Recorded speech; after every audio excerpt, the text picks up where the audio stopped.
Welcome, my dear student. First of all, I'd like to express my best wishes to you in this class, particularly in HS second year. You have got promotion after from your first year classes. Now we like to start one chapter from inorganic chemistry in this session. The chapter is coordination chemistry. This is probably the first chapter in your inorganic section, coordination chemistry. To explain the term coordination chemistry, we have to proceed back again that what is coordinate covalent bond. Coordinate covalent bond is nothing but one-sided sharing of electron pair between two bonded atoms. Sometimes coordinate covalent bond is also known as dative bond. That is, there should be one donor atom and one acceptor atom. Similarly, in this coordinate covalent bond, or particularly in coordination chemistry, there are some metal atom and there are some atoms or molecules which donate electron pair to the central metal atom and form coordinate covalent bond.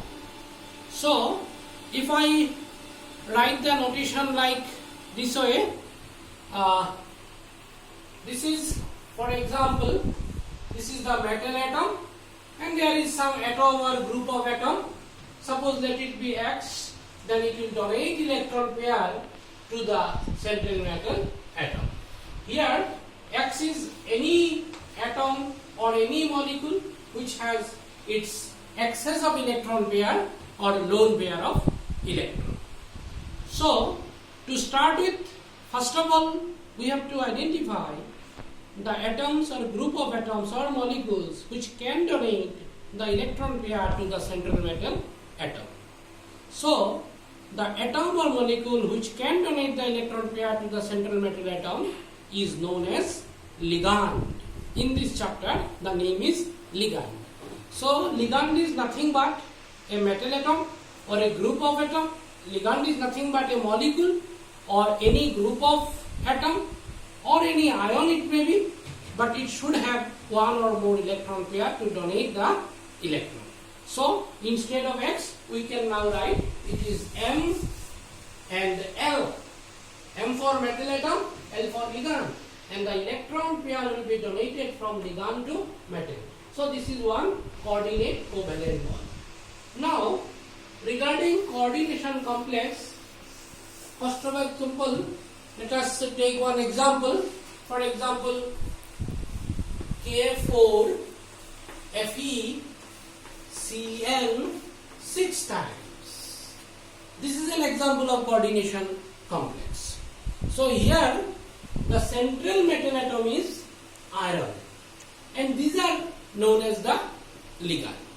So, this is the notation or the rule of writing a coordination complex. Now, we have to learn what are the different parts in a coordination complex. First of all, in a coordination complex, we have two different parts. For example, the part which is written in the third bracket is known as coordination sphere. This is called coordination sphere. And the part outside the sphere is called ionization sphere. Outside the part, it is called ionization sphere. So, when this coordination complex will be dissolved in water, it will dissociate into two parts. One is the coordination part, another is the ionization part. So, if we write this complex again in this way, K4 FeCN 6 times, then it will dissociate as 4 potassium ion plus 1 ferrocyanide FeCN 6 times, third bracket, it is generally 4 negative. So, this is the coordination sphere part, this is the ionization sphere part. In the coordination sphere part, we have central atom is iron. Now, if if we write like this one, iron, then these are the bond formed by cyanide. And very particularly, we have to denote by an arrow because here cyanide is the ligand and iron is the metal atom. Cyanide is the ligand, iron is the metal atom. 6 cyanide are donating lone pair to the iron atom. So if anyone asks you how many ion will be formed when K4FeCN6 dissociates in water, then it is sure 4 K positive and 1 FeCN 6 times 4 negative. So this is 1 and this is 4. Total number of ion will be 5. 5 ion will generate when it will dissolve in water. Similarly, let us take another example. This is another example. Cu NH3 6 times or NH3 let it be 4 times within third bracket SO4. So this is the coordination sphere and this part is the ionization sphere. Now the main thing is that when this coordinate covalent bond or this coordination complex dissociate in water, it gives 2 different ions. That is, the sphere will dissociate into 2 plus sulfate SO4 2 negative. 2 ions. One is sulfate ion and this is another coordination sphere ion. Here copper is surrounded by 4 NH3 ligand. Here copper is surrounded by 4 NH3 ligand. So we can write just like this. Cu then 4, 1, 2, 3, 4. These are all NH3. These are all NH3. So here nitrogen atom is the donor atom. So the atom or molecule or any ion which can donate electron pair to the central metal atom or ion is called ligand. So ligand has one or more lone pair of electrons. So on the basis of Lewis concept of acid and base, we have the substance which can donate a pair of electron is called Lewis base. So all the ligands are generally Lewis base, and metal atom which accept the electron pair is the Lewis acid. So formation of coordination complex is nothing but combination of one Lewis acid and another Lewis base. So the next thing is, now you have to know about 2 particular terms. One is coordination number and another is oxidation number of the central metal atom or ion. Coordination number and oxidation number. Let us take one example. Suppose again the example is FeCN 6 times, then it is 4 negative. Here how many cyanides are surrounding the iron atom? 6. So it is coordination number equal to 6. Now what is the valency or oxidation state of iron? You have to calculate the oxidation state. To calculate the oxidation state, you must have knowledge about the charge of this ligand. And generally we know cyanide is negative charge. So we can calculate by taking an example like, for example, if we have to calculate iron, then it is X plus cyanide is -1 into 6 equal to, this is the charge, equal to -4. Then if you calculate, then ultimately it comes to, here iron is in +2. So the oxidation number of iron is +2, but coordination number of iron is 6. Similarly, if we take the example of CuNH3 4 times close third bracket 2 plus. Here NH3 is the ligand. How many ligands are there? 4. So coordination number of copper in this complex is 4. But we have to calculate the oxidation number of copper.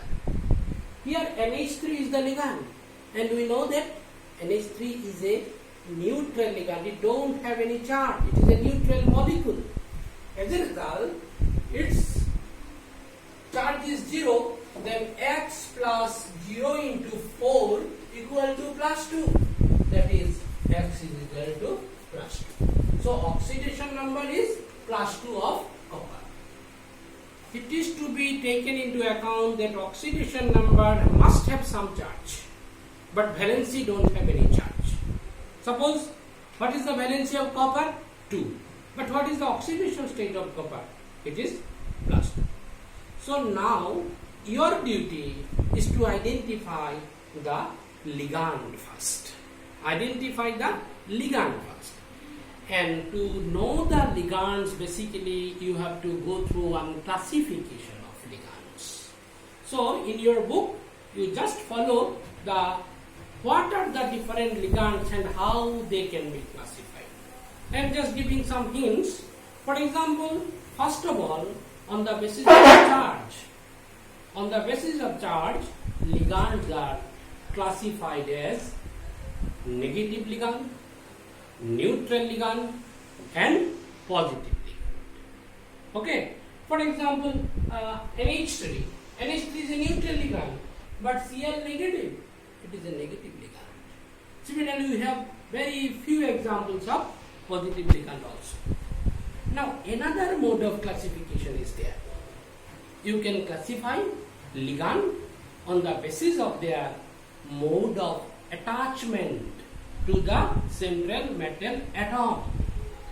So on the basis of mode of attachment to the central metal atom, they are classified as either monodentate or unidentate, and polydentate or multidentate.